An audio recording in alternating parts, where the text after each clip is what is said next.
आज के उसमें हम ब्रह्मांड के बारे में कुछ बात करेंगे।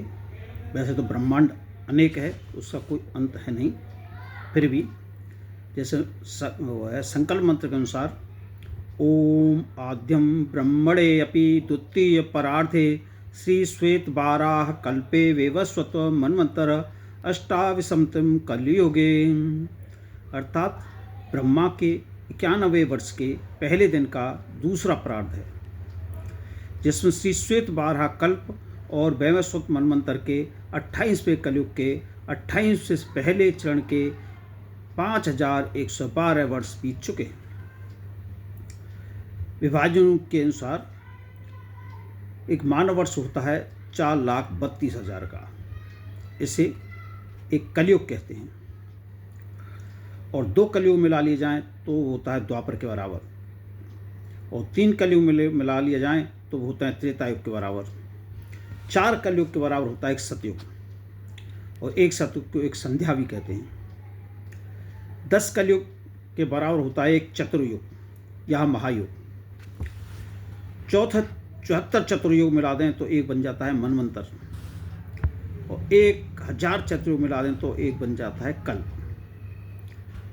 एक कल्प को ब्रह्मा का एक दिन कहते हैं, 2 कल्प को एक ब्रह्मा की अहोरात्र कहते हैं।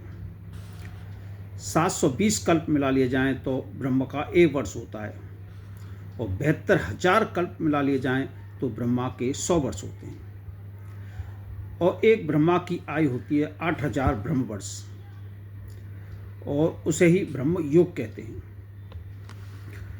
100 ब्रह्म वर्ष के बराबर होता है विष्णु का एक दिन,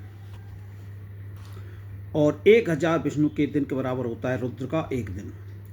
रुद्र की आयु अनंत है, रुद्र और काल एक ही है। अब करते हैं सूर्य की बातें। सूर्य से पृथ्वी की दूरी 14 करोड़ 48 लाख किलोमीटर है। यह सबसे निकटतम तारा है, ये पृथ्वी के निकटतम तारा माना गया है। फिर भी जो उस दूसरा निकटतम तारा है उसकी सूर्य की दूरी से 3 लाख गुना दूर है। इसे किलोमीटर में व्यक्त करना मुश्किल है, फिर भी अगर हम करें तो 4 नील 34 खरब 40 अरब किलोमीटर दूर है। सूर्य 19.2 किलोमीटर की प्रति सेकंड की रफ्तार से अभिजीत नक्षत्र की ओर बढ़ रहा है, फिर भी इसे वहाँ तक पहुँचने में 4 लाख वर्ष लगेंगे।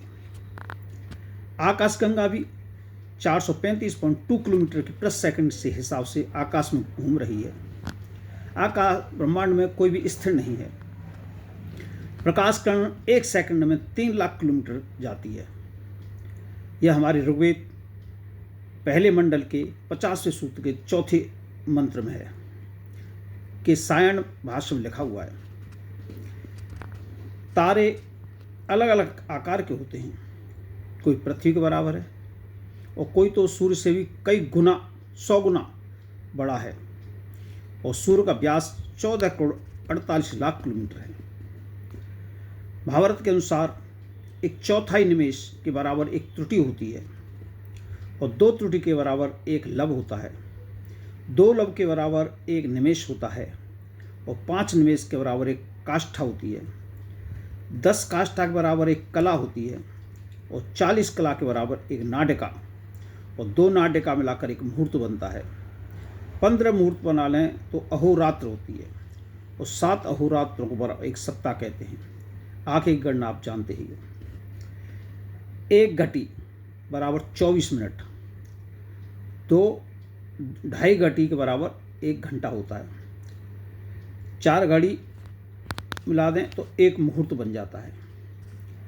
होरा 1 घंटे के बराबर होता है। होरा से ही आवर्स बने, जो इंग्लिश में हम उसे बोलते हैं आवर्स। और एक होता है ब्लैक होल। ब्रह्मांड के ये वे स्थल हैं जहाँ गुरुत्वाकर्षण इतना अधिक होता है कि वहाँ प्रकाश की किरणें भी उससे बाहर नहीं निकल पाती, जहाँ एक चम्मच पदार्थ का भारी 20 करोड़ हाथियों के बराबर होगा। ब्रह्मांड में हाइड्रोजन तत्व की बहुलता है। यह थी ब्रह्मांड की थोड़ी सी जानकारी। जय हिंद।